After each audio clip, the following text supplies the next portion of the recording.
अकबर, बीरबल और खेत में मजदूरों के बीच हुई छोटी तकरार। रात का ठंडा महीना बीत रहा था और सुबह के पहले ही आकाश पर हल्की नीली रोशनी फैलने लगी थी। आगरा से कुछ दूर एक गांव बसा था। नाम था मानपुर। मानपुर के किनारे में ही एक बड़ा हरा भरा खेत था, जिसका मालिक राजा के दरबारी हुआ करता था। खेत में गेहूं का बड़ा सा खेत था, जिनके तने सोने जैसे चमकते थे। गांव वाले खेती में काम करते और जब कटाई का समय आता तो दूर दूर से मजदूर आ जाते।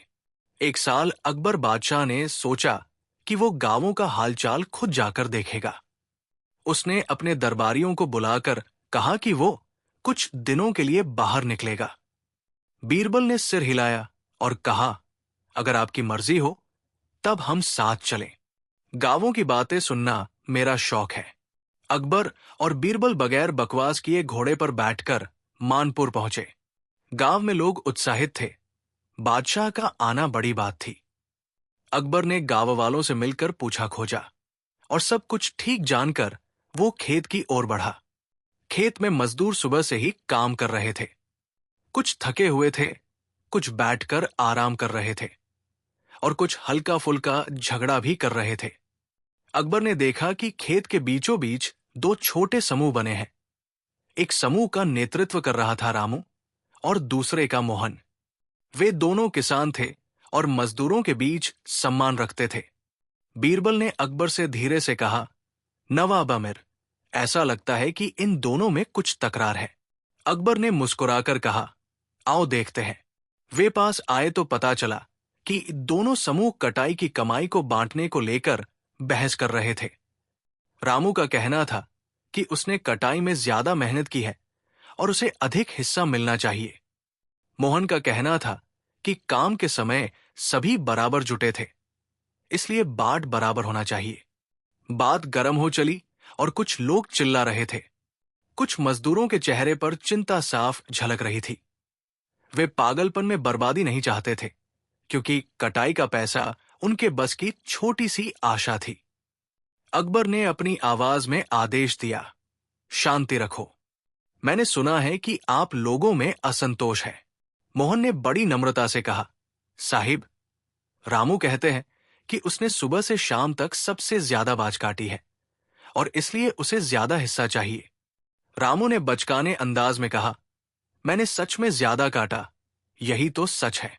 अकबर ने कहा, ठीक है, मैं इसे न्यायपूर्वक सुनूंगा, पर पहले ये बताइए कि यहां कोई लिखित दस्तावेज, गवाह या कोई तरीका है जिससे काम घंटे और मेहनत का हिसाब लगाया जा सके। मजदूरों ने मिलकर कहा कि ऐसा कुछ भी नहीं है। सब काम एक साथ हुए थे, सबकी जिम्मेदारियां मिली हुई थी। केवल उन दोनों का अपनापन और स्वाभिमान है जो उन्हें भिन्न भिन्नाता है। अकबर ने फिर कहा, बीरबल, तुम क्या सोचते हो? बीरबल ने अपनी सीधी बोलची आंखों से खेत को निहारते हुए कहा, साहिब, ऐसा मामला अक्सर भावनाओं के कारण बिगड़ता है, पर मैं एक तरीका सुझाता हूं। हम गवाही के लिए कुछ ऐसे संकेत ढूंढें जो मेहनत का वस्तुगत माप दे। अकबर ने माना और कहा, ठीक है, पर क्या कोई गवाह या कोई चीज है जो बताए कि कौन कितना काम किया? सब लोग चुप रहे। तभी एक बुजुर्ग किसान, दीनानाथ, जो चुपचाप किनारे बैठा हुआ था, उठा और बोला, साहिब, कल रात यहां खेत के किनारे कुछ अजीब हुआ था। मैंने देखा था कि अंधेरे में किसी ने खेत के बीच एक छोटी सी रोशनी जलाई थी और कुछ लोग वहां से भागते हुए दिखे। ये सुनकर माहौल और भी गंभीर हो गया। अकबर ने पूछा, क्या तुमने उन लोगों का चेहरा देखा? दीनानाथ ने सिर हिलाते हुए कहा, नहीं, उन्होंने चेहरे ढके थे, पर उन्होंने बात करते सुना था कि आज का हिस्सा आराम से बांट लो, रामू ही तो सब कुछ संभालेगा। रामू के चेहरे पर रंग उड़ गया और मोहन ने चौंक कर पूछा, कौन कहता है कि रामू मेरे खिलाफ साजिश कर रहा है? रामू ने आक्रोश में कहा, ऐसा नहीं है, मैंने कभी धोखा नहीं दिया। अकबर ने कहा, सबको शांत रखो, ये एक महत्वपूर्ण सुराग है। बीरबल, तुम क्या सुझाव दोगे? बीरबल ने थोड़ी ठहाका मारकर कहा, साहिब, सच्चाई अक्सर छोटी छोटी चीजों में छिपी होती है। हम लोग उन अंधेरे की रोशनी और रात की आवाजों का पता लगाएंगे। साथ ही मैं खेत में कुछ निशान भी देखना चाहूंगा। कदमों के निशान, जले हुए कुंड या कुछ और। उन सबने खेत को जांचना शुरू किया। बीरबल ने ध्यान से देखा कि किसी जगह पर हल्की काई सी जमी हुई थी, जैसे अचानक किसी ने वहां कुछ पल के लिए आग जलाई हो। पास ही एक कागज का टुकड़ा मिला जिस पर कुछ अंश लिखा था। आधे शब्द धुंधले थे। हिस, राम। कागज का एक कोना कट गया हुआ था। यह देखकर कुछ लोगों के मन में शक और गड़बड़ी बढ़ी। अकबर ने रामू की ओर देखते हुए कहा, रामू, ये कागज तुम्हारे पास से तो नहीं गिरा? रामू ने अड़े हुए स्वर में कहा, नहीं साहिब, ये मेरा नहीं है। मोहन की आंखों में आक्रोश के साथ एक नई चिंता पलने लगी। क्या कोई उनके बीच में साजिश कर रहा था? क्या कोई बाहरी व्यक्ति खेत की कमाई छीनना चाह रहा था? गांव में डर फैलने लगा। लोगों का कहना था कि यह साजिश गांव के किसी भी हिस्से से की जा सकती है। अकबर ने फैसला लिया कि वो रात खेत में ही बिताएगा और यह पता लगाएगा कि किस तरह की चाल चली जा रही है। बीरबल ने भी ऐसा कहा और दोनों ने गांव के प्रधान से कहा कि कुछ चौकस लोग रात में बैरक रखकर खेत पर नजर रखें। रात जब आई तो ठंडी हवा में खेत कुछ ज्यादा ही खामोश था। अकबर, बीरबल और कुछ चुने हुए चौकीदार खेत की सीमा पर बैठे। चांद उसकी रोशनी फैलाए हुए था और सब कुछ शांत था, पर बीरबल की आंखें चौकस थी। उसने कहा, साहिब, आंखें खुली रखिए। जो चल रहा है वो सिर्फ एक छोटा झगड़ा नहीं है। दरअसल बीरबल को कुछ और शक था। वो रामू और मोहन के व्यवहार में छिपे संकेतों को भांप चुका था। दोनों के हाथों में मिट्टी और घास के कुछ अलग निशान थे। वो सोच रहा था कि क्या कोई बाहरी व्यक्ति इन दोनों की मदद से कुछ बड़ा कर रहा है। आधी रात के आसपास अचानक एक हल्की रोशनी दूर से दिखाई दी। वही छोटी सी रोशनी जो दीनानाथ ने कल देखी थी। रोशनी खेत की ओर बढ़ी। बीरबल ने अकबर से संकेत दिया और दोनों चुपके से रोशनी की ओर बढ़े। रोशनी पास आई और वहां कुछ दो चार आकृतियां दिखीं।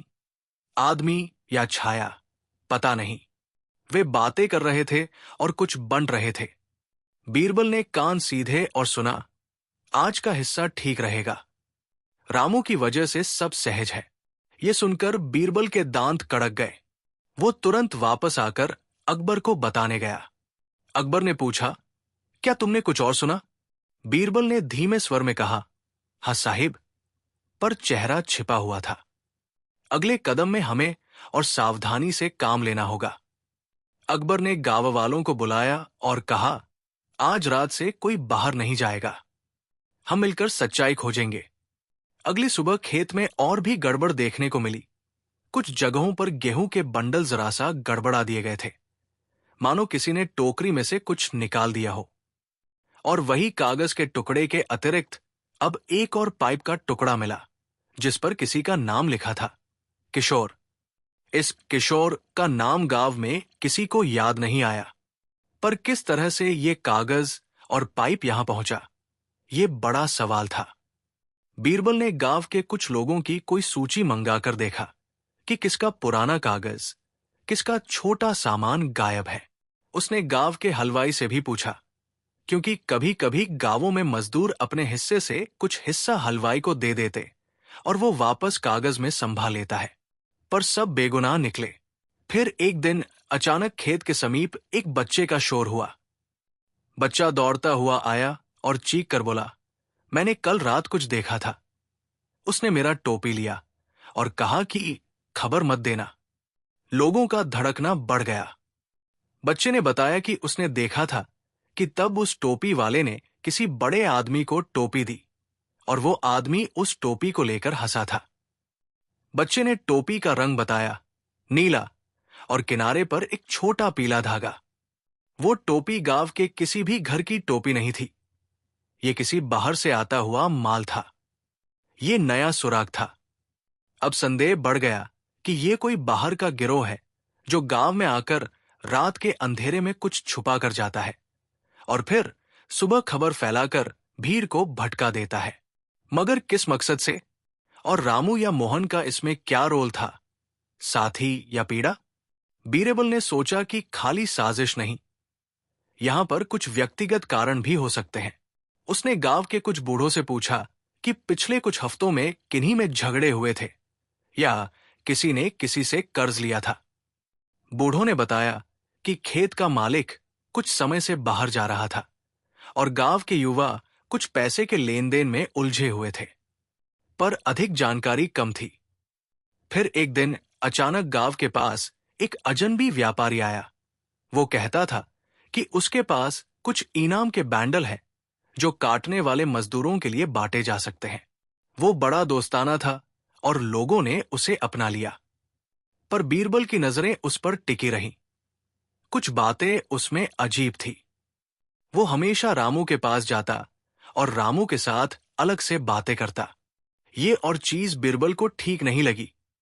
बीरबल ने अकबर से कहा, साहिब, ये व्यापारी और रात की रोशनी कोई साधारण घटना नहीं दिखती। अकबर ने पूछा, तो क्या तुम समझते हो कि ये व्यापारी ही इसके पीछे है? बीरबल ने मुस्कुरा कर कहा, मैं पूरी तरह कुछ कह नहीं सकता, पर मुझे एक योजना सूझती है। हम व्यापारी के एक बंटवारे को रिकॉर्ड कर लें और देखें कि वह किस किस को प्राथमिकता दे रहा है। उन्होंने व्यापारी के तरफ नजर रखी। व्यापारी ने कुछ पुरानी टोपी और रस्सियां बांटी और रामू को एक खास लिफाफा दिया जिसमें कुछ सिक्के थे। रामू ने छोटे छोटे बादल की तरह मुस्कुरा लिया। मोहन को कुछ कम दिया गया। वहां कुछ मजदूरों ने यह देखा और उनकी आंखों में फिर से जलन उभर आई। मोहन ने बीरबल से कहा, बीरबल भैया, क्या तुम देख रहे हो? रामू ने मेरे हिस्से को भी छीन लिया।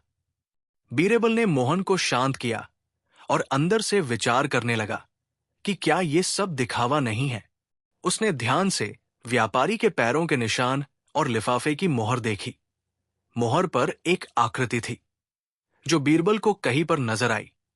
ये वही मोहर थी जो गांव के पास के पुराने कुएं के निकट एक अजीब जंगली पते पर दिखी थी।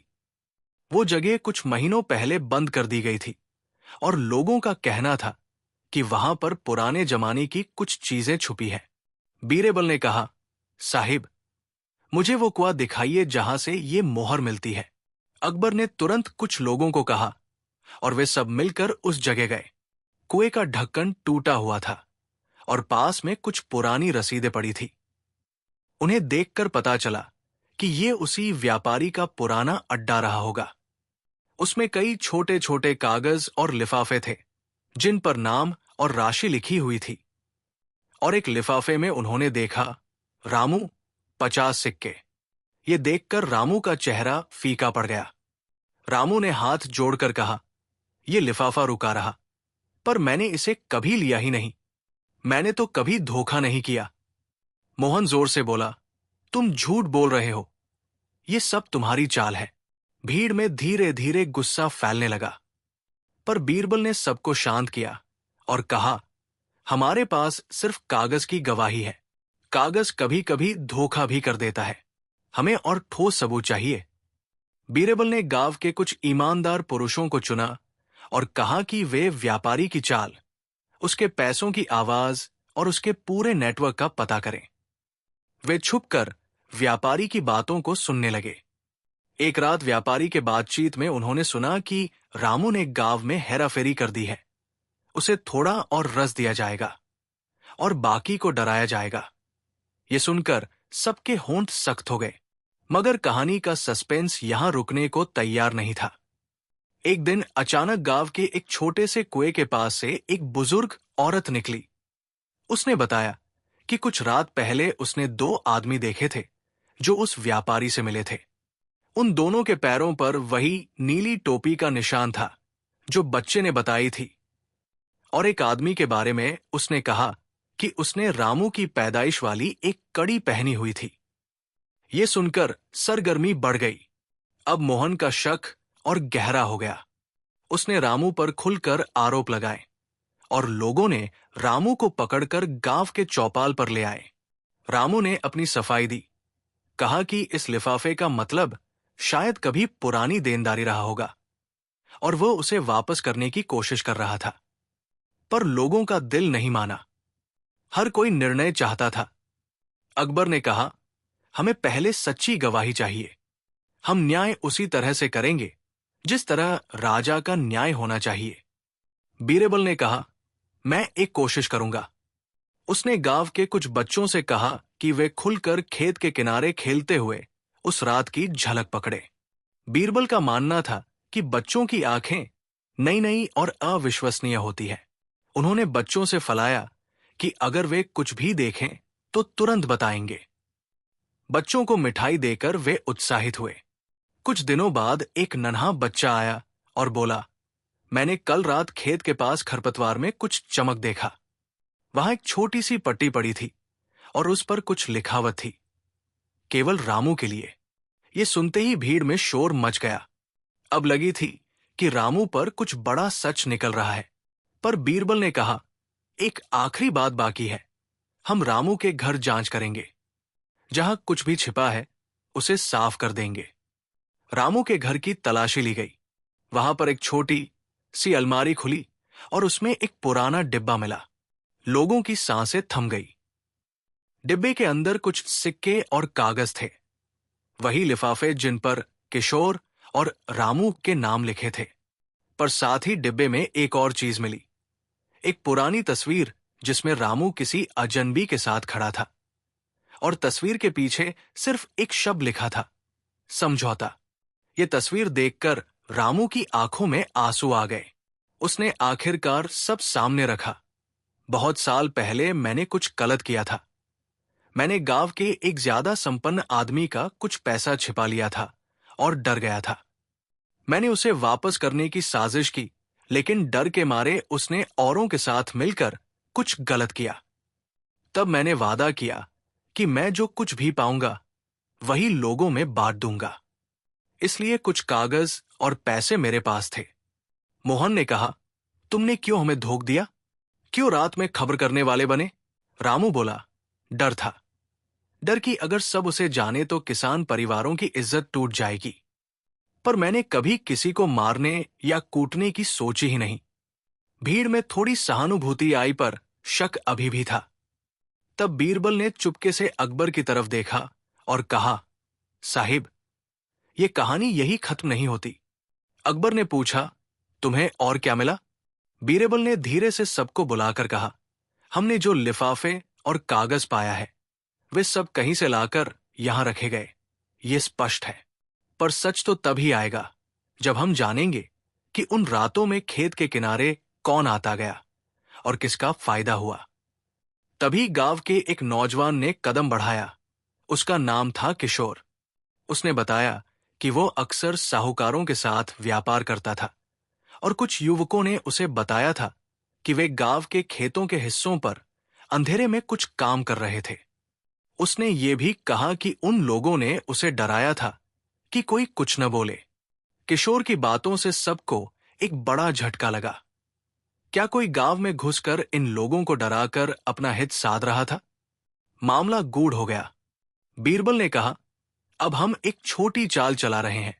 हम गांव के किनारे कुछ नकली लिफाफे और कागज रखेंगे और देखेंगे कि कौन उसे उठाकर कहाँ ले जाता है। उन्होंने ऐसा ही किया। रात में उन्होंने कुछ नकली कागज खेत के एक किनारे पर रखे। अगली सुबह वे देखेंगे कौन उस चीज को उठाकर ले गया। ये योजना बेहद नाजुक थी। अगर किसी ने पकड़ा तो बहुत गुस्सा होगा। पर उनकी चाल सफल हुई। एक आदमी आया और कागज उठाकर भागा। उसकी चाल में कुछ तेजी थी और वो सीधे उस जगह गया जहां व्यापारी का अड्डा था। भीड़ उसे पकड़ने दौड़ी, पर उसने छूटने की भरपूर कोशिश की। पकड़ने पर उसे नाम बताना पड़ा। वो था गांव का ही एक पुराना मजदूर। नाम था हरिहरन। हरिहरन ने रोते हुए कहा कि उसने ये सब मजबूरी में किया। किसान किस तरह से दबाए जाते हैं ये उसने सही समझा। पर दबाव किसका था? उसने बताया कि व्यापारी ने उसे पैसों के लालच में रखा हुआ था और कहा था कि वो गांव के कुछ हिस्सों में छोटी छोटी गड़बड़ियां करेगा ताकि गांव में दोनों पक्षों में झगड़ा हो और व्यापारी लोग अपनी शहद जारी रख सकें। उसका कहना था कि हमें लोगों को भ्रमित करना है ताकि वे अपनी मेहनत के पैसे बेचने लगें और हम उनके ऊपर नियंत्रण बना सकें। यह सुनकर माहौल भारी हो गया, पर बीरबल ने माना कि अभी भी कुछ गड़बड़ है। हरिहरन के अनुसार काम व्यापारी की साजिश थी, पर कौन है व्यापारी के पीछे? क्या कोई बड़ा आदमी है जो इन सबको लाभ पहुंचा रहा है? और वही तस्वीर जो रामू के घर से मिली थी, किसका पुराना कनेक्शन था? अब जैसे ही घेराबंदी बढ़ी, अचानक एक चौंकाने वाली खबर आई। गांव के घरों में से एक, जो कि काफी अमीर माना जाता था, के तहखाने में कुछ सामान गायब थे और तहखाने के दस्तावेजों में छेड़छाड़ पाई गई। उस अमीर का नाम था चंदूलाल और वह राजा का पुराना साथी माना जाता था। उसे गांव के कुछ लोग छुपाकर पैसा और घटिया कार्यों के लिए दोषी मानते थे। पर क्या वह व्यापारी के पीछे था? क्या वही था जिसने गांव में ये सब उत्पन्न कराया था ताकि वह अपने पुराने पैसे और संपत्ति सुरक्षित कर सके? बीरबल ने सक्का कर कहा, यह मामला अब बहुत बड़ा हो गया है। अकबर ने ठंडे मन से कहा, हमें सबूत चाहिए। वे सभी चीजें ढूंढने निकले, पर हर नया सुराग एक और सवाल छोड़ जाता। कभी कोई कागज कहीं, कभी कोई तस्वीर वहां, और कभी कोई असमंजसजनक मोहर मिलती। हर सुराग के साथ नई गुत्थी पैदा होती। गांव में अब दो तरह के लोग थे। एक वे जो रामू पर शक रखते थे, और दूसरा वे जो मानते थे कि ये सब किसी बाहर के जाल की वजह से हुआ है। और सबसे जटिल बात यह थी कि रामू का भूतपूर्व कनेक्शन किसी बड़े आदमी से जुड़ा हुआ दिखने लगा। दिन बीतते गए और अकबर बीरबल की जांच और भी गहन होती गई, पर हर चाल पर एक नई परत खुलती और उसके पीछे और भी गूढ़ कारण छिपे मिलते। बीरबल ने महसूस किया कि यह साधारण तकरार नहीं है, यह किसी बड़ी योजना का हिस्सा है। संभव है कि किसी ने जानबूझकर खेत में तकरार भड़काई हो ताकि लोगों का आपसी भरोसा टूट जाए और गांव की मेहनत का कोई और फायदा उठा सके। कहानी के आखिरी चरण में एक अंधेरी सुबह हुई। गांव के एक पुराने पेड़ के नीचे बीरबल धीरे धीरे बैठा हुआ था। उसके हाथ में वही कागज का टुकड़ा था जिसमें हिस राम लिखा था। उसने ध्यान से उस धुंधली रेखा को पढ़ा और महसूस किया कि शब्दों में कोई बहुत सूक्ष्म संकेत छिपा हुआ था, जैसे किसी ने जानबूझकर आधी लाइन मिटा दी हो। उसी समय अकबर ने उसे बुलाया। वो चौपाल पर कुछ लोगों से बात कर रहा था। बीरबल उठकर गया। वो अचानक एक नई बात देखकर सन्न रह गया। खेत के पास एक नई छोटी सी सुरंग का उद्घाटन हुआ था, जिसे अभी अभी खोदा गया था। सुरंग के पास एक पुराना लोहे का सामान पड़ा था, जिस पर एक अंक था जो कि किसी दिन प्रतिदिन के नक्शे पर भी नहीं दिखता था। बीरबल ने उस लोहे के टुकड़े पर ध्यान दिया और फिर अचानक उसकी आंखों में चमक आई। उसने अकबर से कहा, साहिब, ये अंक और वो तस्वीर और कागज, सब कुछ किसी एक ही चीज की ओर इशारा कर रहा है, पर मैं अभी तक पूरी तरह सुनिश्चित नहीं हूं। अकबर पीछे पीछे खड़ा था और पूछता रहा, क्या हुआ बीरबल?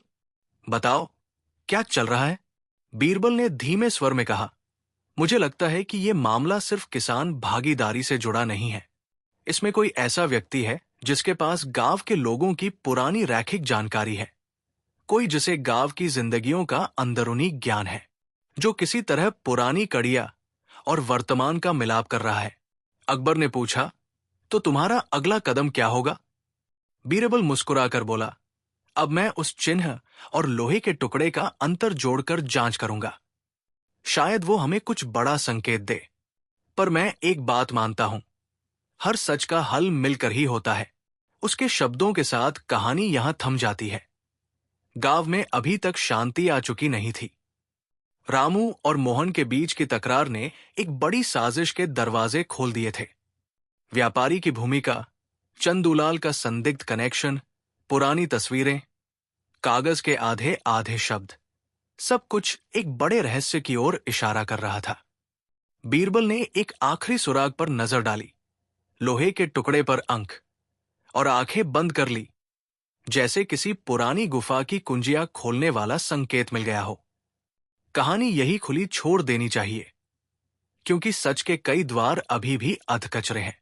क्या वो अंक किसी पुराने नक्शे से जुड़ा था? क्या चंदुलाल का हाथ उस व्यापारी के पीछे था? रामू ने सच कहा या झूठ? और किस तरह से ये सारी श्रृंखला रामू और मोहन की आपसी तनातनी तक सीमित रह गई थी? बीरबल ने उस लोहे के टुकड़े पर जो संकेत देखा, क्या वो संकेत उन्हें किसी बड़ी खोज की ओर ले जाएगा, या फिर ये केवल एक भ्रम निकलेगा? अकबर और बीरबल दोनों अब बहुत सावधान थे।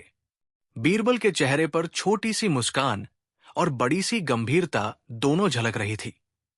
उसने कहा, साहिब, अभी सच का पूरा चेहरा सामने नहीं आया है, पर जब हम सही समय पर सबूत इकट्ठा कर लेंगे, तभी हम न्याय कर पाएंगे। अकबर ने कहा, ठीक है, हम इंतजार करेंगे और देखते हैं कि अगला कदम क्या सामने आता है। मानपुर गांव पर अब एक अजीब सी चुप्पी छा चुकी थी। खेत पर मजदूर काम तो कर रहे थे, पर हर कोई अपने मन में एक डर और अनजान शंका लिए घूम रहा था।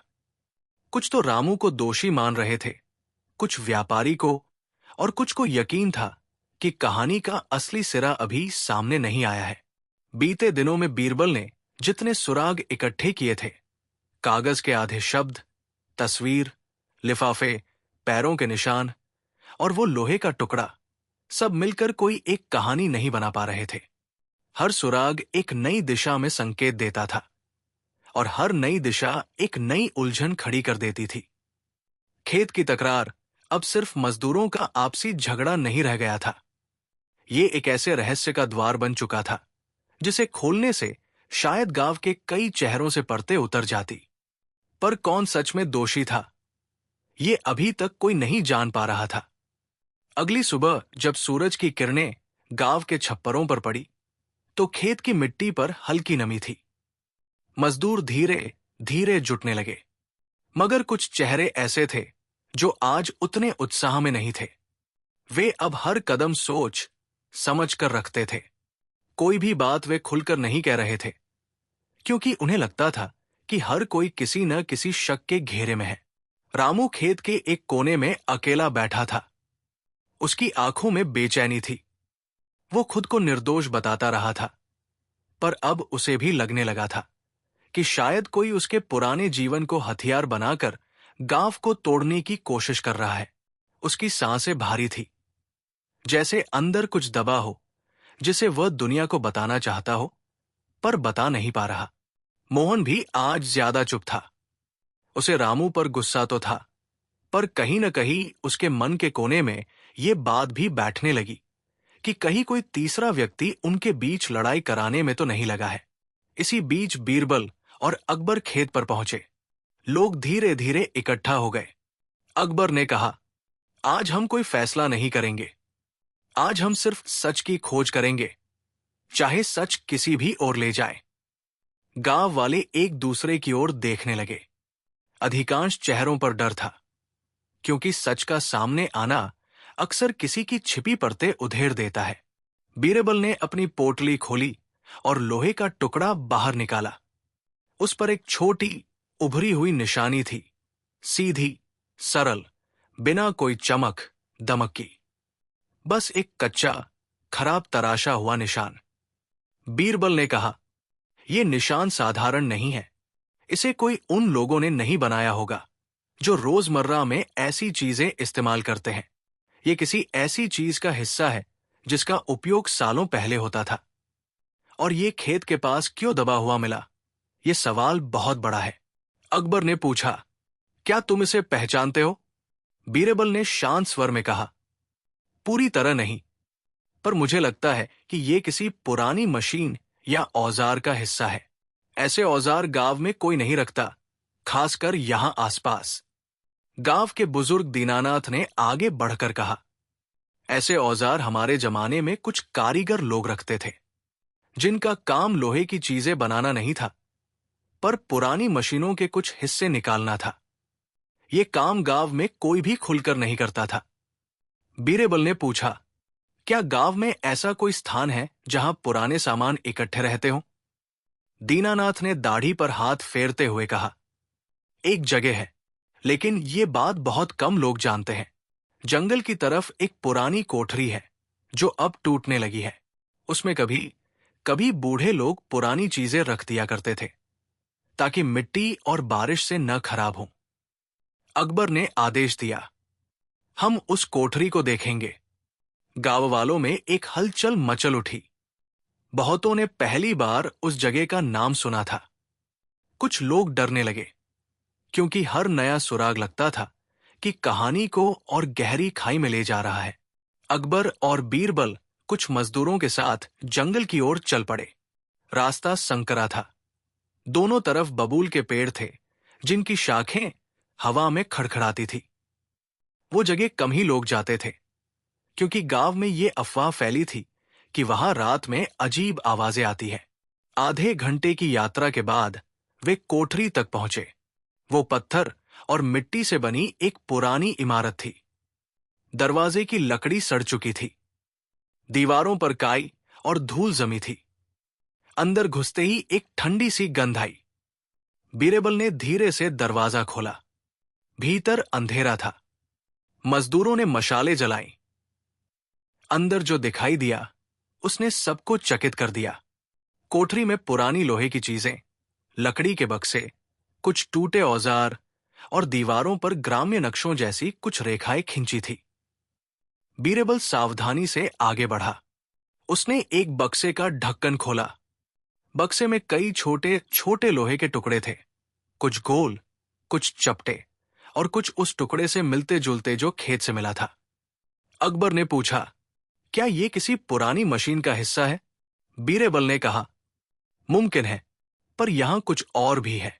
उसने दीवार पर बनी एक नक्शानुमा आकृति की ओर इशारा किया। उस पर खेत का चित्र था, मानपुर का खेत, और उसके किनारे कुछ निशान बने हुए थे। सबसे चौंकाने वाली बात यह थी कि खेत के चारों ओर छोटे छोटे घेरों के निशान बने थे, मानो कोई लंबे समय से खेत के आसपास की सीमाओं का अध्ययन कर रहा हो। बीरबल धीरे धीरे पढ़ते हुए बोला, यह किसी की बहुत गहरी योजना का हिस्सा लगता है। कोई लंबे समय से इस खेत में दिलचस्पी रखता था। अकबर ने पूछा, क्या यह व्यापारी है? बीरबल ने सिर हिलाया। व्यापारी केवल एक मोहरा हो सकता है। उससे बड़ा कोई खेल खेल रहा है। गांव के लोग खड़े खड़े थर्राने लगे। बीरबल कोठरी के कोने में पहुंचा। वहां धूल से ढका एक पुराना बक्सा पड़ा था। उसकी कुंडी टूटी नहीं थी। कहीं किसी ने उसे छुपाकर रखा था, शायद सोचकर कि कोई उसे कभी नहीं ढूंढ पाएगा। बीरबल ने कुंडी खोली। अंदर 3 चीजें थी। एक पुरानी डायरी, कुछ और आधे अधूरे कागज, एक रस्सी जिसमें एक विशेष गांठ बंधी हुई थी। डायरी को सावधानी से खोला गया। उसके पहले पन्ने पर लिखा था, जो इस जमीन का हिस्सा चाहेगा उसे पहले इसके राज समझने होंगे। बीरबल ने पन्ने उल्टे।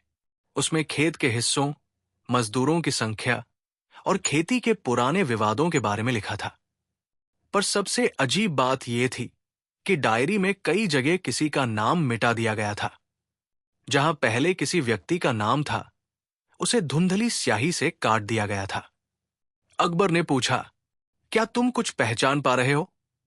बीरबल ने कहा, हां, यह डायरी किसी ऐसे व्यक्ति की है जो वर्षों से खेती को बहुत नजदीक से देखता रहा है। किसी ऐसे आदमी की जिसे यहां के मजदूरों की आदतें तक पता थी। गांव के लोग आपस में फुसफुसाने लगे। जब सब लोग गांव लौटे तो उनके चेहरे पर तनाव था, लेकिन गांव के चौपाल पर पहुंचते ही उन्हें और बड़ा झटका लगा। चौपाल पर बैठे कुछ मजदूर घबराए से खड़े थे। जैसे ही अकबर वहां पहुंचा, उनमें से एक बोला, हुजूर, रात किसी ने खेत के एक हिस्से को उलट-पुलट दिया है।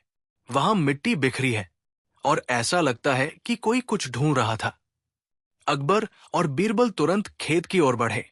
वहां वही हिस्सा अस्त व्यस्त पड़ा था जहां दीनानाथ ने पहली बार रात के कदमों की आवाज सुनी थी।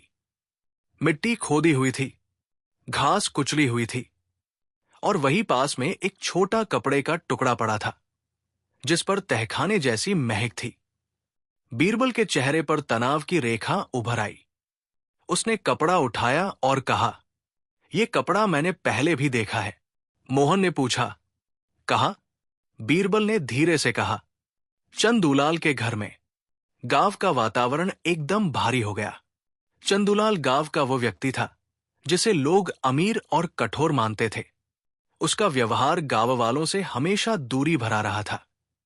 लोग उससे उधार लेने से डरते थे। उसे ज्यादा बोलते कम ही देखा गया था। जब अकबर और बीरबल उसके घर पहुंचे तो उसने चौंक कर पूछा, हुजूर, इस अचानक आने का क्या कारण है? बीरबल ने कपड़ा आगे रखा। ये कपड़ा कहां से आया? चंदूलाल ने हिचकते हुए कहा, मुझे नहीं पता। ये तो। पर उसके शब्द अधूरे रह गए, क्योंकि उसके चेहरे पर जो पल भर का बदलाव आया वो छुपा नहीं रहा। अकबर ने सख्त आवाज में कहा, हमें सच बताओ। चंदूलाल के हाथ कांपने लगे। उसने धीमे स्वर में कहा, यह कपड़ा मेरे घर का नहीं, बल्कि एक व्यक्ति का है जो कई साल पहले मेरे यहां काम करता था। बीरबल ने तुरंत पूछा, कौन? चंदूलाल बोला, नाम था जगत। वो अचानक एक दिन गायब हो गया। किसी को नहीं पता कि वो कहाँ गया। ये सुनकर भीड़ भड़क उठी। लोग सवाल पूछने लगे कि एक नौकर अचानक कैसे गायब हो सकता है। बीरबल ने शांत स्वर में कहा, हमें जगत के बारे में सब कुछ बताओ। चंदूलाल घबराया हुआ था। वो कहने लगा, जगत खेतों का काम जानता था। वो चुपचाप काम करता था। उसे खेती की सीमा, मजदूरों की आदतें, फसल की रफ्तार सब पता था। वो अक्सर कागजों में काम करता था। लेकिन एक दिन अचानक वो गायब हो गया। तभी मेरे घर के कुछ सामान भी गायब थे। अकबर ने कहा, क्या तुमने उसे खोजा? चंदूलाल ने सिर झुका लिया। हां, पर नहीं मिला। बीरबल ने पूछा, क्या उसका किसी से विवाद था? कुछ पल की चुप्पी के बाद चंदूलाल बोला, हां, रामू के साथ। गांव वालों में हलचल मच गई। रामू को चौपाल पर बुलाया गया। चंदूलाल ने कहा, जगत अक्सर रामू से उलझ जाता था। दोनों के विचार मिलते नहीं थे। रामू की आवाज कांप गई, साहिब, ये बात सच है कि हमारी कहासुनी होती थी, मगर मैंने कभी उसे नुकसान नहीं पहुंचाया। बीरबल ने पूछा, जगत आखिरी बार कब देखा गया था? रामू ने कहा, लगभग 1 साल पहले। वो खेत की तरफ ही गया था। कुछ मजदूर फुसफुसाने लगे, कहीं वो वही तो नहीं जो रात में खेत में आता था। पर बीरबल ने हाथ उठाकर सबको रोका। बिना सबूत कोई निर्णय नहीं होगा। बीरबल अब तक कई बातें समझ चुका था। खेत पर रात में कोई आता था। जंगल की कोठरी में पुराने नक्शे थे। जगत नाम का आदमी अचानक गायब हुआ। चंदूलाल के घर से जुड़ा कपड़ा खेत में मिला। मजदूरों के हिस्से को लेकर झगड़ा शुरू हुआ। व्यापारी मजदूरों में फूट डाल रहा था। कुछ कागजों पर रामू का नाम था, लेकिन शायद जानबूझकर लिखा गया था। इन सब में एक बात समान थी, कोई खेत को बहुत समय से देख रहा था। कोई जो मजदूरों को भी जानता था और सीमाओं को भी। कोई जो रात में आता था और दिन में गायब हो जाता था। पर वो कौन था? जगत, व्यापारी, चंदूलाल या कोई और? अगले दिन सुबह फिर एक झटका मिला। जंगल की कोठरी से मिली डायरी गायब थी। बीरबल हैरान रह गया। वो डायरी उसके पास रात को ही थी, लेकिन सुबह उठते ही उसका थैला खोला तो डायरी नदारद। अकबर ने पूछा, क्या कोई रात में तुम्हारे तंबू तक आया? बीरबल ने कहा, हां, शायद। सुबह मैंने देखा कि मिट्टी बिखरी हुई थी। कोई चुपचाप आया था। गांव वाले और डरने लगे। किसी ने कहा, जगत वापस आ गया क्या? किसी और ने कहा, कोई तो है जिसे हमारी हर बात पता चल रही है। गांव में तनाव फिर बढ़ गया। बीरबल ने फैसला किया कि उसे खेत के पुराने कुएं को देखना चाहिए। वही कुआं जहां से पाइप जैसा हिस्सा मिला था। वो अकबर के साथ वहां पहुंचा। ये कुआं बहुत पुराना था, शायद अब इस्तेमाल भी नहीं होता था। कुएं के पास मिट्टी उखड़ी हुई थी, जैसे कोई कुछ निकालने आया हो। कुछ ईंटें हटी हुई थी। नीचे की दरारों में कपड़े के रेशे फंसे हुए थे, वही नीली जैसे जो बच्चे की टोपी से मिले थे। बीरबल ने कहा, मुझे लगता है कि कोई इस कुएं का इस्तेमाल छुपने के लिए कर रहा है, या किसी सामान को छिपाने के लिए। अकबर ने मजदूरों को कहा, कुआं नीचे तक उतारो। घंटों लग गए। कुएं की तली में एक लकड़ी की पेटी मिली। पेटी खोली गई। अंदर था कुछ पुराने सिक्के, एक और नक्शा, और एक कागज जिस पर लिखा था, जिसे तुम ढूंढ रहे हो वो तुम्हारे सामने भी है और छायाओं में भी। गांव वाले सिहर उठे। नक्शे पर खेत के कई हिस्सों पर अलग अलग प्रतीक बने थे। कुछ जगह घेरे थे, कुछ जगह तीर, कुछ जगह चिन्ह। मोहन ने पूछा, ये सब किसने बनाए होंगे? बीरबल ने कहा, यह नक्शा बताता है कि खेत का हर हिस्सा किसी के लिए महत्व रखता है। किसी को खेती की सीमा चाहिए, किसी को पानी का मार्ग, किसी को मजदूरों में फूट। अकबर ने पूछा, क्या ये जगत ने बनाया होगा?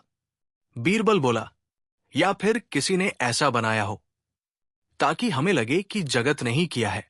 यानी कोई चतुर व्यक्ति खेत के विवाद को बढ़ाने में लगा था, और वो चाहता था कि दोष कभी रामू पर लगे, कभी मोहन पर, कभी व्यापारी पर, और कभी किसी और पर। उसी शाम गांव के चौपाल पर एक चिट्ठी मिली। चिट्ठी बिना नाम के थी। उसमें लिखा था, खेत की तकरार एक बड़ा खेल है। जिसे तुम दोषी मान रहे हो वो असल में मोहरा है। सावधान रहना, असली व्यक्ति तुम्हारे बीच ही चलता है। गांव में हड़कंप मच गया। चंदूलाल घबराने लगा। व्यापारी की आंखें कांपने लगी। रामू और मोहन छिपकर एक दूसरे को देखने लगे। लेकिन बीरबल ने कहा, यह चिट्ठी लिखने वाला हमें भ्रमित करने की कोशिश कर रहा है। हम सच के करीब पहुंच रहे हैं, इसलिए वो घबरा रहा है। रात में अचानक गांव के पीछे से एक चीख सुनाई दी। गांव वाले दौड़ पड़े। वे एक मजदूर को घायल देखकर दंग रह गए। उसके हाथ में एक कागज का टुकड़ा था। उसने कहा, मैंने किसी को देखा। वो खेत की तरफ जा रहा था और बेहोश हो गया। कागज पर हल्के शब्द लिखे थे, सबूत छुपा दो, नहीं तो। अकबर ने कहा, जिस व्यक्ति ने ये किया है वो बहुत सावधान और चालाक है। वो नहीं चाहता कि हम सच तक पहुंचे। गांव में हलचल बढ़ने लगी। लोग समूहों में बंटने लगे। कुछ रामू को दोषी कहते, कुछ व्यापारी को, कुछ चंदूलाल को। और इसी उलझन में सच्चाई और दूर जा रही थी। बीरबल ने अकबर को अकेले में कहा, साहिब, अब हमें एक जाल बिछाना होगा। हम सीधे सच को नहीं पकड़ सकते, पर हम देख सकते हैं कि कौन सच से डरता है। अकबर ने पूछा, तुम क्या करना चाहते हो? बीरबल ने कहा, हम एक नकली सुराग फैलाएंगे। हम कहेंगे कि हमें एक बड़ी चीज मिल गई है। यह सुनकर असली दोषी खुद सामने आएगा। अगले दिन चौपाल में घोषणा की गई, हमें एक नई डायरी मिली है जो अपराधी का नाम बताती है। ये बात जंगल की आग की तरह फैल गई। और जैसे ही ये बात फैली, गांव के 3 लोग भागने की कोशिश करते हुए पकड़े गए। व्यापारी, हरिहरन और एक और मजदूर जिसका नाम था अर्जुन। गांव वाले चिल्लाने लगे, इन तीनों ने मिलकर सब किया है। पर बीरबल ने हाथ उठाकर सबको शांत करते हुए कहा, तीनों दोषी नहीं हैं। तीनों सिर्फ डर गए थे। असल साजिश का सिरा अभी इनके हाथ में नहीं है। गांव फिर से चकित हो गया। उस रात बीरबल खेत के पास अकेले बैठा था। वो उस लोहे के टुकड़े को हाथ में घुमा रहा था। उसने सोचा, कौन है जो खेत पर इतना समय लगा रहा है? कौन है जिसे मजदूरों के बीच लड़ाई चाहिए? कौन है जो पुरानी कोठरी और पुराने नक्शों का इस्तेमाल करता है? कौन है जो चुपचाप आता जाता है? अचानक उसे एक बात समझ आई। उसने कहा, अगर कोई यहां वर्षों से काम कर रहा था तो वो नया चेहरा नहीं हो सकता। वो मजदूरों की भाषा जानता होगा, उनकी चाल भी, और खेत के हर हिस्से की मिट्टी भी। तभी खेत की घास हिली। बीरबल मुड़ा, पर वहां कोई नहीं था। बस मिट्टी पर एक ताजा कदमों का निशान था।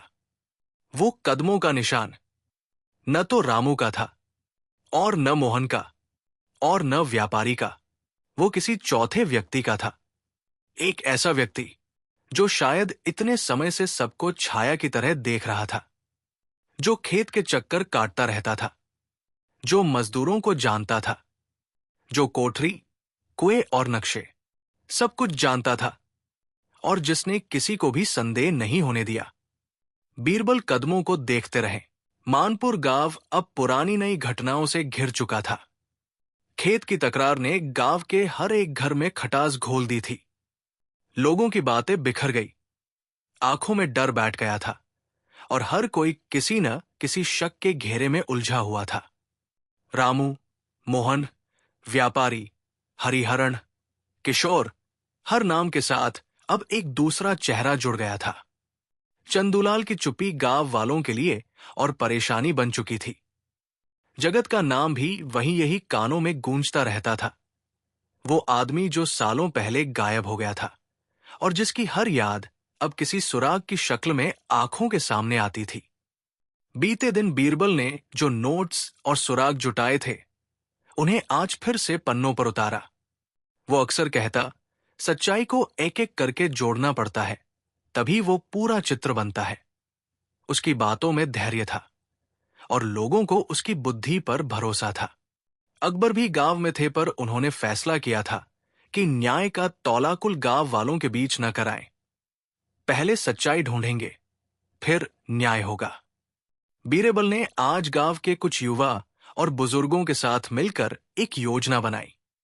योजना सीधी थी।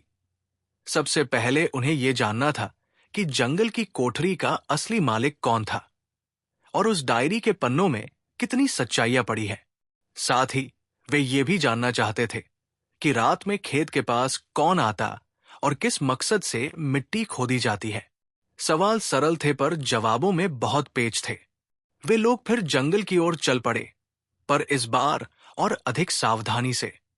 रास्ते में बीरबल ने छोटे छोटे संकेत बनाए, ताकि अगर किसी ने पीछा किया तो वे समझ सके कि कोई और आया था। गांव के कुछ बच्चों को भी साथ लिया गया, क्योंकि बीरबल का मानना था कि बच्चों की आंखों में अक्सर वे चीजें पकड़ में आ जाती हैं जो बड़े अनदेखा कर देते हैं। कोठरी में पहुंचते ही उन्होंने देखा कि आखिरी बार जब वे गए थे, तब वहां से कुछ और हटाया गया था। बक्सों की शिफ्टिंग हुई थी, और दीवारों पर कुछ निशान ताजा लग रहे थे। किसी ने कोठरी में आकर तल्लाशी ली थी। वो बात अब पक्की लग रही थी। डायरी गायब थी, और कुछ कागज भी पूरे नहीं थे। पर एक चीज जो वहां रही, वो थी एक छोटी सी लोहे की चाबियां, जिन पर जंग लगी थी, पर किसी तरह से संभाल कर रखी गई थी। चाबियां दिखने में साधारण थी, पर बीरबल ने उन्हें अपने पास रख लिया। उसे लगा कि ये चाबी किसी तिजोरी या किसी पुराने दरवाजे की होगी, और वह चीज उसी किस्सा से जुड़ी है जो लंबे समय से छुपी हुई थी। वापसी पर बीरबल ने गांव के एक बूढ़े कारीगर से मिलकर पूछा कि क्या वह किसी पुराने ताले या पेटी के बारे में कुछ बता सकता है। बूढ़े ने कहा कि गांव के पास एक पुराना गोदाम था, जो वर्षों पहले पूरा बंद हो गया था। वो गोदाम शायद चंदूलाल के परिवार से जुड़ा था। पुराने समय में वहां बड़े काम होता था, पर सालों से वो बंद पड़ा था, क्योंकि कोई उस गोदाम के बारे में बात नहीं करना चाहता था। किसी ने कहा था कि वहां पर कुछ छुपा हुआ है। बूढ़ा बोला, पर किसने कहा, मैं नहीं जानता। बीरबल ने आंखें चमकाई, मानो एक नई कड़ी मिल गई हो। उसने कहा, ठीक है, हम उस गोदाम को देखते हैं। पर वे सब जानते थे कि गोदाम तक पहुंचना आसान नहीं होगा। वो जगह गांव से थोड़ी दूरी पर थी, और लोग वहां जाने से डरते थे, क्योंकि अफवाहें थी कि पुराने जमाने के लोग वहां हेरा फेरी करते थे। रात को बीरबल ने कुछ गांव वालों के साथ गोदाम के पास एक छोटा सा रात्रि पहरा रखा। वे छुपकर बैठे थे, पर ऐसा लगे कि किसी की बेचैनी अब भी उन पर हावी थी। दोपहर के बाद जैसे ही अंधेरा गहरा हुआ, वहां कुछ आवाजें आने लगी। कोई कदम आता हुआ दिखाई नहीं दिया, पर मिट्टी पर हल्की सी सरसराहट थी। फिर अचानक एक आदमी दिखा। वो धीमा धीमा गोदाम की ओर बढ़ रहा था। उसकी चाल में हड़बड़ी नहीं थी, पर उसके हाथ में कुछ बंधा हुआ था, शायद एक छोटा बैग। वो व्यक्ति गोदाम के करीब पहुंचा और उसने चाबियां निकाली। वे वही पुरानी चाबियां थी जिन्हें बीरबल ने कोठरी में पाई थी। बीरबल की रूह कांप उठी। वही चाबियां, वही आदमी। पर इस बार उसने आवाज नहीं दी। वो चाहता था कि आदमी बिना जाने पकड़ा जाए, क्योंकि अनजाने में पकड़ होना किसी बड़े झूठ का पर्दाफाश कर सकता था। आदमी ने दरवाजा खोला और भीतर चला गया। बीरबल ने तुरंत अपनी टीम को इशारा किया और वे अंदर घुसे। गोदाम के अंदर अंधेरा था, पर मिट्टी के ऊपर हल्की खरोंचें और कुछ बिखरे हुए कागज थे। आदमी गोदाम के अंदर कुछ ढूंढ रहा था। तभी अचानक एक आवाज आई, कौन है वहां? आदमी ने हड़बड़ाहट में अंदर की ओर झांका और बाहर की ओर भागा, पर भागते समय उसने पीछे एक पैकेट फेंक दिया और वो पैकेट गिरते ही खुल गया। उसमें कुछ सिक्के, कुछ पुरानी रसीदें और एक पुराना फोटो टुकड़ा था। वही तस्वीर जो पहले रामू के घर में मिली थी, पर इस तस्वीर के पीछे कुछ और बातें लिखी थी। और ये लेखन बिल्कुल साफ था, समझौता 12 साल पहले। ये पैकेट देखकर बीरबल के मन में एक बात और पक्की हुई। किसी ने सालों से इस मामले को दबाकर रखा था और अब अचानक कुछ हरकत हो रही थी। गोदाम के बाहर भागने वाला आदमी दोबारा झुककर देखा। उसके चेहरे पर भय साफ था। उसने गांव की ओर देखा और फिर मिट्टी में घुसकर गायब हो गया, जैसे कि कोई जमीन उसे निगल ले। पर किसी ने उसे पकड़ा नहीं। वो भाग गया और लोग उसे देख भी नहीं पाए। अगली सुबह गांव में यह खबर फैलते ही हर किसी के दिल में आशंका और भी बढ़ गई। गोदाम के पन्नों को खोलकर देखा गया तो पता चला कि वहां पर कई पुरानी रसीदें थी। कुछ लोगों के नाम, कुछ जमीन के हिस्सों के कागज और कुछ धन लेन की बातें। पर सबसे हैरान करने वाली बात यह थी कि कई रसीदों पर चंदूलाल का नाम दिखाई देता था। यह संकेत सीधे चंदूलाल की ओर इशारा कर रहा था। पर बीरबल ने तुरंत कहा कि संकेत का मतलब दोषी होना नहीं होता। कागजों पर नाम होना आसान है, उसने कहा, पर हमें उनके संबंध और मकसद जानना होगा। बीते दिनों में एक और घटना घटी। खेत के पास से कुछ और कागज निकले। उन कागजों पर कुछ अंश थे जो गायब डायरी की तरह दिखते थे। पर एक कागज पर यह लिखा मिला, जगत को बचाओ, वो जानता है। ये पंक्ति देखकर लोगों की सांसें फिर थम सी गई। जगत जो गुम था, कि कोई आवाज अब किसी के द्वारा चाहकर सुनाई जा रही थी, या किसी ने उसे उन पन्नों में जिंदा रखा था। अगर जगत सच में कहीं जी रहा है, तो क्या वह किसी तरह से इस खेल का हिस्सा बन गया था, या ये केवल किसी चाल का हिस्सा था जिससे लोगों को भ्रमित किया जा रहा था? बीरबल ने गांव के कुछ बुजुर्गों से और बातें की। उसने जाना कि कुछ साल पहले जगत और चंदूलाल के बीच कोई बड़ा झगड़ा हुआ था, जिसके कारण जगत गांव छोड़कर चला गया था। पर किसी को भी उसकी असलियत और उसके जाने का कारण नहीं पता था। रामू ने कहा था कि वो उन घटनाओं में शामिल था, पर उसने खुद को केवल एक सहायक बताया। मैंने कुछ गलतियां की, पर मैंने किसी को नुकसान नहीं पहुंचाया। मोहन ने कहा कि वो भी सिर्फ बीच बचाव करने आया था, पर सच का सामना होना बाकी था। एक दिन बीरबल ने गांव के तालाब के किनारे बैठकर ध्यान से सोचा। उसकी सोच में कई परतें थी। उसने महसूस किया कि असली खेल केवल जमीन के कागजों या पैसों का नहीं था। ये भरोसे और पहचान का खेल था। किसी ने गांव की छोटी छोटी कमजोरियों का फायदा उठाया, जैसे लोग किसी बड़े की बात पर जल्दी मान लेते हैं, या एक आदमी की अफवाह दूसरे तक पहुंच जाती है, और यही कमजोरी किसी चालाक व्यक्ति के लिए सबसे बड़ा हथियार बन सकती थी। बीरबल ने अपनी योजना बदल दी। अब वे मकसद परक जाल लगाएंगे। पहली चाल ये थी कि वे गांव में एक झूठी खबर फैलाएंगे। जगत गांव वापस आ गया है और वो सब कुछ बता देगा। ये खबर सुनकर असल मास्टरमाइंड खुद पर प्रतिक्रिया देगा। या तो वो खुश होगा और सामने आकर कुछ करेगा, या फिर वो घबराकर और ज्यादा गड़बड़ी करेगा और उसी में महत्वपूर्ण सुराग छोड़ बैठेगा। पर बीरबल ने इस बार बहुत सावधानी बरती। झूठी खबर केवल एक बहाना थी। असली काम था हर छोटी छोटी हलचल पर ध्यान देना और उसे रिकॉर्ड करना। खबर फैलते ही गांव में हलचल मची। कुछ लोग घरों में बंद हो गए, कुछ लोग चौपाल पर इकट्ठा हो गए। व्यापारी ने अचानक सारे कर्मचारियों पर कड़ी निगरानी रखी। चंदूलाल ने घर के तहखाने में कुछ और चीजें छुपा दी और रामू और मोहन के बीच धीरे धीरे दूरी बढ़ने लगी।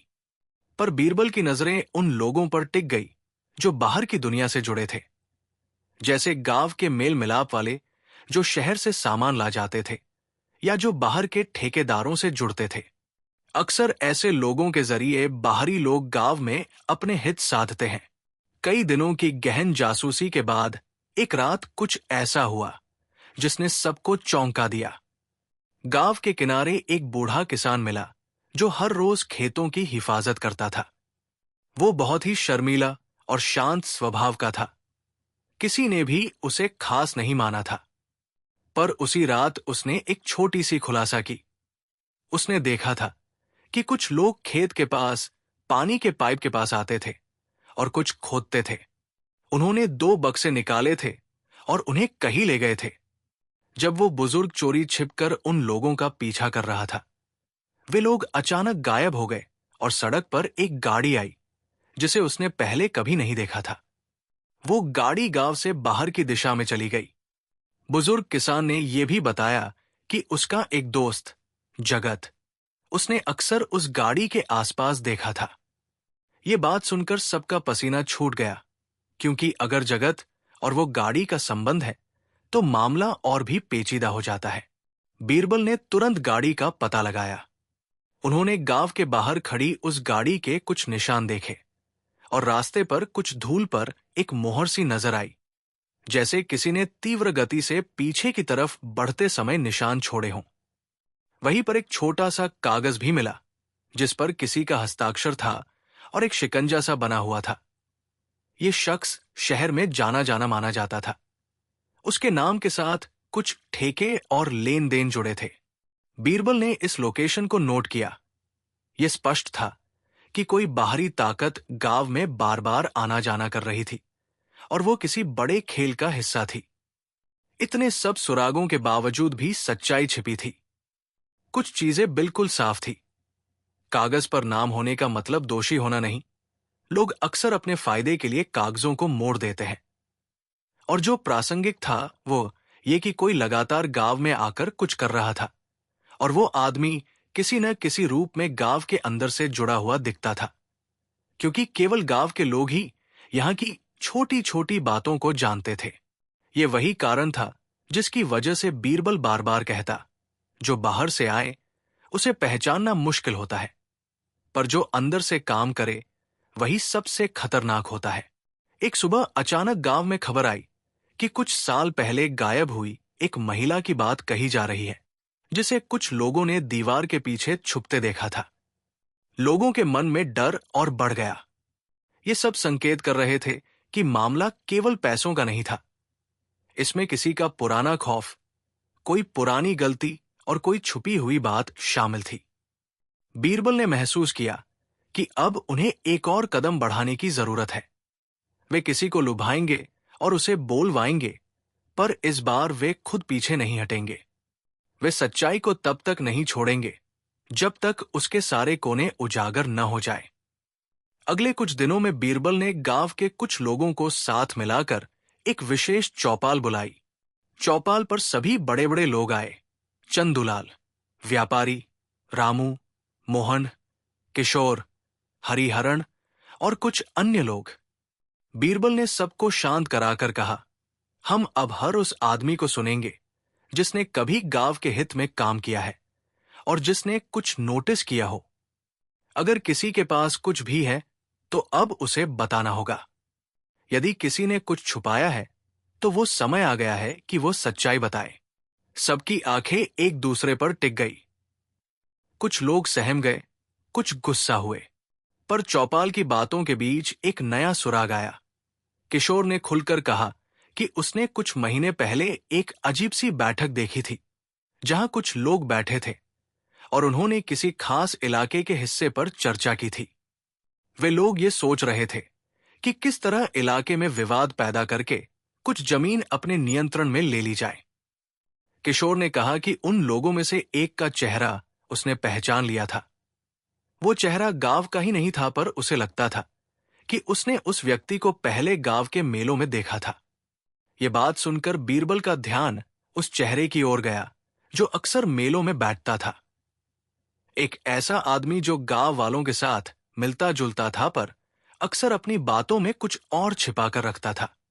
चौपाल के खत्म होते होते कुछ लोगों ने खुलकर कहा कि इस बार सच सामने आना चाहिए, पर बीरबल ने सबको याद दिलाया कि सच्चाई कभी बलपूर्वक सामने नहीं आती, उसे धीरे धीरे खुलने देना पड़ता है, और वो काम अभी खत्म नहीं हुआ था। गांव में जो लोग सबसे शांत और अनदेखे थे, वे लोग अब चर्चा का केंद्र बन गए थे, क्योंकि पास के शहर से आने वाली गाड़ियां, पुरानी चाबियां, गोदाम के कागज और रात में खोदी मिट्टी, सब कुछ एक बड़े जाल की तरफ इशारा कर रहा था। एक चिट्ठी जो अचानक रामू के पास मिली, वो चिट्ठी किसी अजनबी लिफाफे में मिली थी और उसका पन्ना पूरा साफ था। चिट्ठी में लिखा था, जो तुम छिपा रहे हो उसे लौटा दो, नहीं तो सारी सच्चाइयां बाहर आ जाएंगी। रामू ने बताया कि उसने कभी ऐसी चीज नहीं की जो किसी को परेशानी दे, पर चिट्ठी मिलने के बाद उसे डर लगने लगा। उसने हमेशा कहा था कि उसने गलती की थी, पर उसने गांव वालों के लिए ही कुछ किया था, पर अब उस गलती का असर गांव भर में फैल चुका था। चिट्ठी से यह साफ था कि कोई उसे धमका रहा था, और धमकी का उद्देश्य साफ था, उस पर दबाव डालकर उसे अपने इशारों पर चलाना। बीते दिनों की इस भागदौड़ में एक प्रश्न बार बार उभरता, असली मास्टरमाइंड कौन है? क्या वह कोई बाहरी आदमी था जो गांव के ढांचे और कमजोरियों को जानता था, या वह कोई अंदरूनी व्यक्ति था जो अपने फायदे के लिए गांव को बर्बाद कर रहा था? बीरबल ने कहा, कभी कभी असली मास्टर वही होता है जिसे हर कोई छोटा समझता है, और शायद वो सही था, क्योंकि अक्सर सबसे खतरनाक लोग वे होते हैं जो नजर में नहीं आते, वे जो धीरे धीरे, चुपके से, पर गहरी समझ के साथ काम करते हैं। मानपुर में भी शायद वही हो रहा था, कोई जिसे हर कोई अनदेखा कर रहा था, पर जिसने सारे जाले बुने थे। गांव के एक कोने में अचानक किसी ने एक पुरानी तिजोरी खोदी हुई पाई। तिजोरी खुली तो उसमें पुराने चिट्ठे, कुछ सिक्के और एक और तस्वीर मिली, पर इस तस्वीर में किसी बड़े आदमी का चेहरा दिखाई दिया, जो न तो गांव का था और न ही किसी ने उसे पहले पहचान पाया। तस्वीर के पीछे कुछ पंक्तियां लिखी थी, सहनशीलता का दाम चुका दो। ये संदेश किसी और बड़े इशारे की तरफ इशारा कर रहा था, जैसे कोई कह रहा हो कि अब समय आ गया है कि तुम्हें जवाब देना होगा। बीते दिन बीरबल ने महसूस किया कि ये कहानी और गहरी है। ये सिर्फ जमीन और पैसों की लड़ाई नहीं रही। अब असली बात मानवीय रिश्तों, पुरानी दुहाइयों और छुपे हुए भय की है। अब सवाल ये बनता था, गांव को बचाने के लिए क्या कदम उठाए जा सकते हैं? क्या सच को उजागर कर देना ही समाधान है, या फिर सच के उजागर होने के बाद गांव के लोग फिर भी एक दूसरे को नहीं समझ पाएंगे? बीरबल ने कहा, सच का सामना तब तक मुश्किल रहता है जब तक सब लोग मिलकर उसे स्वीकार ना करें। गांव में कई दरवाजे खुले हैं, कई सुराग पक्के होते जा रहे हैं, पर असली चेहरा अभी भी छिपा हुआ है। कुछ लोग अब भी बाहर की तरफ इशारा करते हैं, कुछ लोग अंदर की तरफ। लेकिन एक बात स्पष्ट है, जो भी मास्टरमाइंड है, उसने गांव की कमजोरियों को लंबे समय से देखा और उसी के अनुसार अपनी चालें चल रहा है। बीरबल और अकबर की जांच अब सबसे नाजुक मोड़ पर आई है। अगला कदम बड़ा होगा, या तो सच की परतें खुलेंगी, या फिर ये सब और गहरी खाई में समा जाएगा। मानपुर गांव महीनों से डर और उलझनों में जी रहा था। खेत की छोटी सी तकरार धीरे धीरे इतनी बड़ी बन गई कि गांव की एक एक परत खुलने लगी। रात में मिट्टी खोदने वाले, जंगल की कोठरी के रहस्य, पुरानी डायरी के गायब पन्ने, गोदाम की तिजोरी, जगत का नाम, चंदुलाल के पुराने कागज, सब कुछ मिलकर एक ऐसे जाल में बदल चुका था जिसे कोई समझ नहीं पा रहा था। पर आज वो दिन था जब ये कहानी अपना अंतिम सच सामने रखती।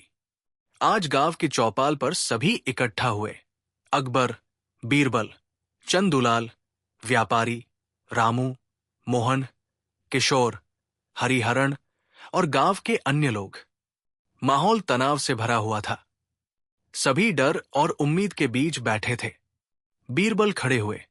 उनकी आंखों में एक शांति, एक दृढ़ता थी। उन्होंने कहा, आज मैं वो सच बताने जा रहा हूं जिसने इस गांव को महीनों से परेशान कर रखा है। ये सच किसी के खिलाफ नहीं, बल्कि उन सभी बातों के खिलाफ है जिन्होंने आप सबको बांध दिया। सब चुप हो गए। बीरबल ने धीरे से कहा, जिस व्यक्ति ने इन सब घटनाओं का जाल बुना, वो गांव का ही था। गांव में हलचल मच गई। कुछ लोग रामू की तरफ देखने लगे, कुछ मोहन की तरफ, कुछ व्यापारी की ओर। पर बीरबल ने हाथ उठाया, गलत दिशा देख रहे हो। और फिर उन्होंने गोदाम से मिली तस्वीर, पुरानी डायरी का फटा पन्ना और खेत के पास मिली चिट्ठी सामने रखी। उन्होंने कहा, जिस व्यक्ति ने मजदूरों के बीच झगड़ा कराया, जो रात में खेत की मिट्टी खोदता रहा, जो कागजों में रामू और मोहन का नाम लिखकर लोगों को भटकाता रहा, जो गांव में गाड़ी भेजकर लोगों को डराता रहा, जिसने डायरी चुराई और जिसने हर सुराग को आधा अधूरा छोड़ा ताकि कोई असली सच तक न पहुंचे, वो था चंदुलाल। गांव में सनसनी फैल गई। चंदुलाल का चेहरा सफेद पड़ गया। बीरबल ने कहा, सालों पहले चंदुलाल के परिवार ने गांव के कई खेतों को अपने कब्जे में लेने की कोशिश की थी। जगत, जो चंदुलाल के घर काम करता था, इस बात का विरोध करता था। जगत को सच पता था कि चंदुलाल गलत तरीके से जमीन खरीद रहा है। जगत ने ये बात गांव वालों को बताने की कोशिश की, पर चंदुलाल ने उसे डराया और एक दिन जगत गायब हो गया। गांव का माहौल और भारी हो गया। रामू ने रोते हुए कहा, तो ये सब उसी की चाल थी? बीरबल ने सिर हिलाया। बीरबल ने कहा, जगत को चंदुलाल ने गांव छोड़ने पर मजबूर किया। जगत ने गांव छोड़ दिया, लेकिन उसने कुछ सबूत गोदाम, कोठरी और कुएं के पास छुपा दिए ताकि किसी दिन सच सामने आए। गांव वालों में सिसकारियां उठीं। बीरबल आगे बोले, पर चंदुलाल को यह पता चल गया था। वो समय समय पर उन जगहों पर जाता था और सबूत निकालकर नष्ट करता रहता था। इसलिए रात में कदमों की आवाज आती थी, इसलिए मिट्टी खोदी जाती थी, इसलिए कागज आधे मिलते थे। अकबर ने कहा, तो ये व्यापारी? बीरबल बोले, व्यापारी चंदुलाल का मोहरा था। उसे मजदूरों में फूट डालने और दोनों तरफ विवाद भड़काने के लिए पैसे दिए गए थे। व्यापारी भय में चिल्लाया, मुझे मजबूर किया गया था। बीरबल बोले, चंदुलाल जानता था कि रामू और मोहन मेहनती लोग हैं और लोग उनकी बात मानते हैं, इसलिए उसने जानबूझकर उनके बीच झगड़ा पैदा किया। कागजों पर उनके नाम लिखकर उन्हें ही दोषी दिखाने की कोशिश की, ताकि जब मजदूरों में फूट पड़े तो चंदुलाल चोरी छिपे खेत के असली हिस्सों पर कब्जा कर सके। रामू और मोहन दोनों की आंखों में आंसू थे। बीरबल ने कहा, कोठरी असल में चंदुलाल के पास वर्षों पहले की थी। वो वहां अपने पुराने कागज, नक्शे और जमीन के दस्तावेज रखता था। जगत ने वही उसके खिलाफ कुछ बातें लिख दी थी। इसीलिए चंदुलाल अक्सर रात में वहां जाकर कागज बदल देता था। बीरबल ने चुपचाप अपनी पोटली से एक पुराना लेकिन संपूर्ण पन्ना निकाला। ये पन्ना मैंने उस रात पाया जब चंदुलाल गोदाम में घुसा था। इसी पन्ने में वो सब लिखा था जिस कारण जगत को गांव छोड़ना पड़ा। बीरबल पन्ने को पढ़ने लगे। मैं, जगत, ये लिख रहा हूं कि चंदुलाल गांव की जमीनें धोखे से खरीद रहा है। मैं ये सच लोगों तक पहुंचाऊंगा। चाहे मुझे इसकी कीमत क्यों न चुकानी पड़े। पन्ने के नीचे हस्ताक्षर थे, जगत। गांव में चीखें उठीं। ये था अंतिम, अटल सच। चंदूलाल घुटनों पर गिर पड़ा। उसने कहा, हां, मैं दोषी हूं। मैंने डर के कारण ये सब किया। जगत मेरी गलतियों को जानता था। मैंने उसे जाने पर मजबूर किया और फिर मैं हर सबूत मिटाने में लगा रहा। मैंने व्यापारी को इस्तेमाल किया। मैंने रामू और मोहन पर इल्जाम लगाए। मैंने गांव के भरोसे को तोड़ा। मैं अपराधी हूं। उसकी आवाज कांप रही थी। गांव वाले रो रहे थे। रामू और मोहन उसके सामने खड़े थे, टूटे हुए, लेकिन सच देखकर राहत महसूस करते हुए। अकबर ने खड़े होकर कहा, चंदूलाल, तुमने लोगों को धोखा दिया, जगत को गांव छोड़ने पर मजबूर किया, मजदूरों को झूठे झगड़ों में फंसाया और जमीन पर छल किया। तुम्हारे सारे खेत, गोदाम और जमीन अब गांव वालों के अधिकार में लौटाई जाएगी। तुम्हें दरबार में सख्त सजा मिलेगी। गांव में पहली बार महीनों बाद सन्नाटा टूटने लगा। लोगों को लगा कि उनके सिर से एक बड़ी चट्टान हट गई है। बीरबल ने सबको शांत करते हुए कहा, अब कोई रहस्य बाकी नहीं। जिसने ये खेल रचा था वो सामने है। जिसने कागज बदले, जिसने मिट्टी खोदी, जिसने रातों को घूमकर झूठ फैलाया, वो पकड़ा गया। जगत की लिखी बातें सामने आ गई। रामू और मोहन निर्दोष साबित हुए। गांव का भय समाप्त हुआ और खेत की तकरार अब हमेशा के लिए खत्म। अकबर और बीरबल घोड़े पर बैठे और गांव से रवाना हुए। गांव वाले वर्षों बाद पहली बार शांत थे।